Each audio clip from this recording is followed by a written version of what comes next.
Okay, so when it comes to role play outdoors, it's really important that the adults in the setting understand what we're aiming for. It's really important that we think carefully about what do we need to be aiming for in terms of role play outside. Well, one key thing to consider is that role play outdoors tends to be most effective when it's meaningful to the children, when it makes sense to them, but also that it's meaningful to being outdoors. So there's no point in recreating your domestic role play that you have inside, for example, in the same way and trying to create that outside in a shed or house, but instead aiming to create something different by offering materials and resources that are meaningful to being outside and to the experiences that children have outside.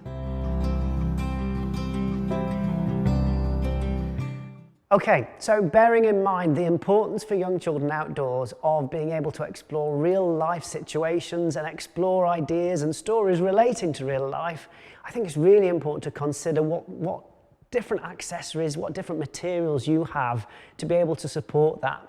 So for example, we talked earlier on, didn't we, about the idea of children building with crates, of exploring the idea of adding wooden poles, adding the tyres in order to create a vehicle, or different sorts of vehicles.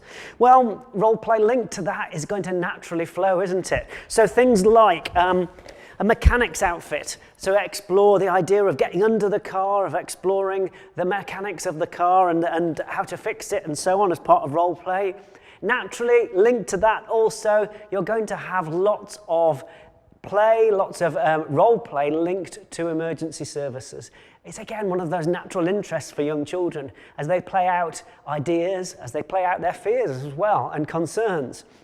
So things like firefighters, hats, helmets, firefighters accessories too, including hoses and other materials, road cones and so on for police and other emergency services too, medical kits that link to role play. All sorts of opportunities there to explore the roles of different people who help us, but also for adults to become engaged in what the children are interested in so that we can help them make connections between their play, their ideas, and the world out there, the wider world, and what happens within it. So, when we're talking about real life experiences then, what sorts of experiences might the children have had outdoors or perhaps have heard about outside? Well, things like camping would be a good start, wouldn't it? So things like opportunities to explore cooking tea, cooking breakfast, making a drink outside, all of those sorts of things. Talking about what it's like as they are engaging in that role play, what it's like to camp outside, who's had those sorts of experiences. So supporting children in making links, making connections, I think is really important when it comes to role play outdoors.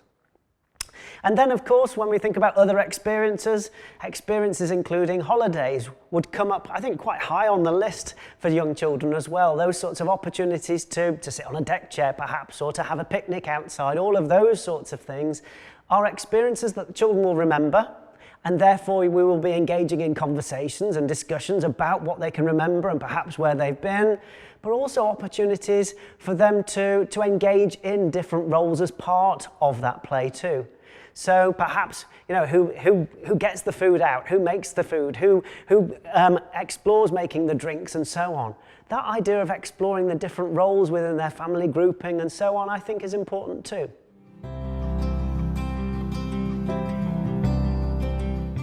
Okay, so key principles there, definitely around that idea of keeping it real.